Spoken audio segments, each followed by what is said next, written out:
साथ विपक्ष के नेता है जनप्रतिनिधि आरपी सिंह जी, उनसे ही जानते हैं। आरपी सिंह जी, कुछ लोगों का कहना है कि ग्वालियर में विकास हो रहा है, कुछ ये भी मानते हैं कि मूलभूत सुविधाओं में भी अभी ग्वालियर पिछड़ा हुआ है, बड़े प्रोजेक्ट जो है अभी भी अधर में लटके हुए। तो क्या लगता है आपको, कितना ग्वालियर बदला है? पिछली 3 सरकारें लगातार नगर की बीजेपी की रही है।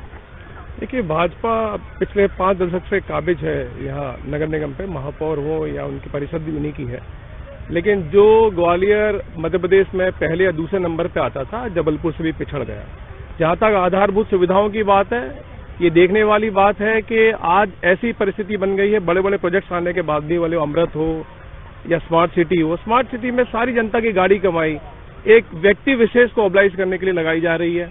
जैसा मेरे पूर्व वक्ताओं ने कहा, जैसी स्थिति आधारभूत सुविधाओं की, बोले पानी हो, सड़क हो, स्वास्थ्य सेवाएं हो, स्वच्छता हो, इन सब पे इवेंट के नाम पे पैसा लौटाया जा रहा है। राजनीतिक विश्लेषकों का मानना है कि जो ग्वालियर की भौगोलिक स्थिति है, उस स्थिति के हिसाब से ना तो जो सत्तारूढ़ लोग रहे उन्होंने प्लानिंग बनाई, ना ही जो मशीनरी है उन्होंने भी ठोस काम किया।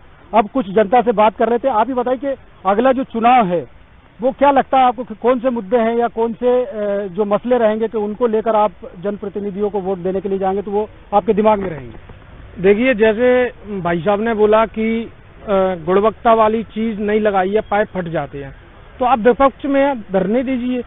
आपको किसने आप किन मसलों को लेकर अपना जनप्रतिनिधि चुनेंगे? जनप्रतिनिधि जनता को पता है, शहर में काम हुआ है, भारतीय जनता पार्टी की सरकार ने अच्छा काम किया है, शहर की सूरत बदल रही है। इस बार भारतीय जनता पार्टी के पार्षद पिछली बार से ज्यादा आएंगे और जनता को और भी लोग। आप ही बताइए कि क्या दिमाग में रखकर पब्लिक जो है अपना जनप्रतिनिधि चुनने के लिए जाएगी?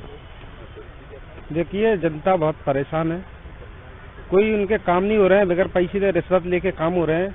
जैसे गरीब जनता है, राशन कार्ड बनवाए या वो मजदूरी कार्ड बनवाए, कोई भी कार्ड बनवाए, बिना पैसे तो बगैर पैसे के कोई काम नहीं हो रहे हैं। और बताएं कि पानी की जो समस्या है, पानी की कई जगह बाढ़ों में परेशान है लोग, वहाँ पानी नहीं पहुँच रहा है, कई बार शिकायत करते हैं, उसके बाद ही पानी नहीं पहुँच रहा है, गंदा पानी। कई जगह पानी नहीं पहुँच रहा। मूलभूत सुविधाओं को लेकर भी अपना जनप्रतिनिधि चुन रहे हैं। आप ही बताइए कि क्या वो मुद्दे रहेंगे आपके हिसाब से कि जो इस बार जनता के दिमाग में, आगे लोगों के दिमाग में रहेंगे जब आप अपना प्रतिनिधि चुनने जाएंगे शहर सरकार? इस बार जनता जो मुद्दे पानी के और राशन के, रोडें, मूलभूत समस्याओं पर चुनाव होंगे। इस बार ये आप देख लेना कि परिषद का रूप आपको बदला हुआ दिखेगा, क्योंकि निश्चित तौर पर अभी जैसे भारतीय जनता पार्टी के प्रवक्ता जी ने कहा कि हम क्यों जीतते चले आ रहे हैं, उसका रीजन ये है कि जब मंत्री के काफिले में एसपी रस्सी पकड़ के अगर सिक्योरिटी देगा तो जनता पे क्या रुझान जाएगा। कलेक्टर जब एक जनपद मंत्री पदयात्रा निकालेगा तो उसकी पोस्टें डालेगा, तो आप समझ सकते हो कि चुनाव निष्पक्ष के साथ तो हो नहीं सकते। निष्पक्ष चुनाव भी जरूरी है। आप ही बताइए कि क्या मसले रहेंगे कि जिससे जनता इस बार जो है जनप्रतिनिधियों को चुनने के दौरान दिमाग में रह गई? बाढ़ के जो मसले हैं उसको लेकर सभी लोग चाहेंगे कि जो व्यक्ति आया है वो कम से कम काम तो करे, काम ही नहीं कर रहे हैं। भाजपा सरकार में कहीं से कहीं तक काम ही नहीं दिख रहा, लोग परेशान हैं भाजपा सरकार से। और आज जनता ने कितना दम लगाएगी आम आदमी पार्टी? आम आदमी पार्टी पूरी ताकत से लड़ेगी और यहाँ से भाजपा सरकार की विदा करेगी। आरपी सिंह जी, एक बड़ी चुनौती है कांग्रेस के सामने। बड़े बड़े कद्दावर नेता कांग्रेस के रहे हैं, चाहे माधवराव सिंधिया रहे हैं, ज्योतिरादित्य सिंधिया भी आपके पार्टी के बड़े लीडर रहे हैं। लेकिन नगर सरकार का जब चुनाव होता है तो क्यों लोग कांग्रेस से दूरियां बना लेते, क्यों मेयर नहीं चुन पाते? तो इस बार क्या रहेंगे वो मुद्दे के जिनके आधार पर आप जनता के बीच जाएंगे? देखिए, सबसे पहले तो जैसा आपने देखा कि भाजपा के प्रवक्ता जो हैं उन्होंने किस प्रकार से दम्भ से जवाब दिया कि क्या यदि भारतीय जनता पार्टी की परिषद काम नहीं कर रही, महापौर काम नहीं कर रहा था, तो फिर बार बार जनता क्यों जिता रही है?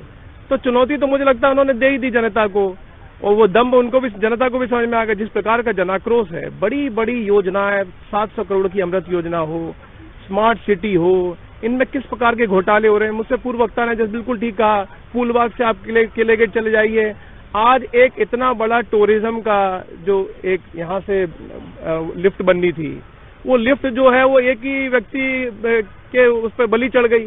तो क्या व्यक्ति विशेष के लिए डेवलपमेंट होगा? जनता समझ गई है इस बात को, और अब ये भ्रम चलने वाला नहीं है। और आप देखेंगे जनाक्रोश ही जो है वही ये 50 साल की गुलामी से भाजपा से परिषद को मुक्त करेगा। जनाक्रोश पड़प रहा है, बढ़ रहा है, और यही जो है आने वाले समय में कांग्रेस के लिए वरदान साबित होगा। और बीजेपी जो है एक तरह से बैकफुट पे आएगी। क्या लगता है राजेश जी, कितनी बड़ी चुनौती रहेंगी और क्या मसले रहेंगे कि उनको लेकर आप जनता के बीच जाएंगे? देखिए, नगर निकाय के चुनाव में, नगर निगम के चुनाव में जो मूलभूत सुविधाएं हैं उनकी वही मुद्दे रहते हैं। बड़ा स्थानीय चुनाव होता है, लोकल चुनाव होता है, वार्ड का चुनाव होता है, मोहल्ले का चुनाव होता है। और मोहल्ले और वार्ड की समस्या को लेकर के जो लोग नेता कार्यकर्ता जनता के लड़ते हैं, पसंद करती है। भारतीय जनता पार्टी को ये उम्मीद है कि जब मैं कह रहा हूं कि हम पिछली बार 45 पार्षद जीते थे, इस बार ज्यादा जीतेंगे, महापौर हमारा ज्यादा वोट से जीतेगा।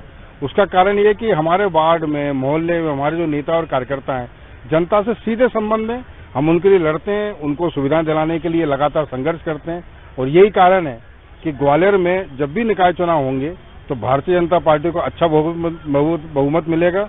और उसका कारण हमारा जो काम है और जनता के साथ हमारे नेता कार्यकर्ता जो संबंध है, वो इसके लिए जवाबदार रहेंगे। एक छोटा सा अंतिम सवाल ले लेते सर, क्या लगता है आपको, सबकी बातें आपने सुनी है, अब जो नगर सरकार का चुनाव होगा कहीं ना कहीं उसमें ओबीसी आरक्षण भी मसला रहेगा। इसके अलावा जो 2 अप्रैल की हिंसा हुई थी उसमें भी समरसता बनाने का प्रयास शिवराज सिंह चौहान ने किया है। तो क्या लगता है कि अब जो चुनाव रहेगा नगर सरकार का, क्या प्रमुख मुद्दे रहेंगे? 2-3 मुद्दे आपके साथ। जी सुशील जी, आपका बहुत अच्छा प्रश्न है। लेकिन मैं एक चीज फिर कहूँ कि ये जो लोकल बॉडी के इलेक्शंस होते हैं, ये कहीं ना कहीं वो मुद्दे नहीं होते हैं जो समाज में बड़ी गहराई में होते हैं। ये बेसिकली विकास पर और व्यक्तिगत छवि पर डिपेंड करते हैं। हालांकि जब किसी पार्टी का सिंबल साथ में होता है तो उसका प्रभाव तो पड़ता है, लेकिन सरकार के अगेंस्ट लोग कम जाने का प्रयास करते हैं, जबकि सोचते नहीं। उनको ये लगता है कि शायद सरकार रहेगी। लेकिन ये चुनाव बहुत इंटरेस्टिंग होगा क्योंकि 2023 में ही तो सरकार का फैसला होना है। इसलिए इस चुनाव में आप देखेंगे कि थोड़ा सा हटके मैंडेट जाएगा। जो ट्रेडिशनल ग्वालियर का है उस ट्रेडिशन से हटके मैंडेट जाएगा, ये मुझे लगता है। तो निश्चित तौर पर जनता की भी राय हमने आपको बताई, सत्ता पक्ष और विपक्ष से भी बात की, राजनीतिक विश्लेषकों से भी बात की।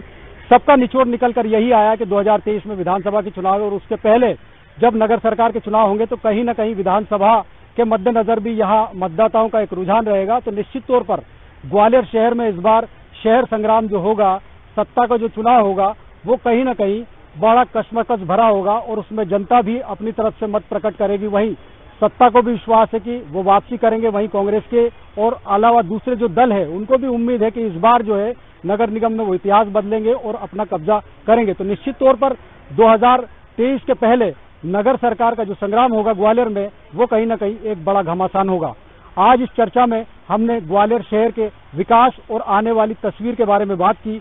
अगले एपिसोड में हम फिर किसी शहर की तस्वीर को लेकर आपके सामने हाजिर होंगे। तब तक के लिए मुझे दीजिए इजाजत और देखते रहिए न्यूज़ 18 मध्य प्रदेश छत्तीसगढ़।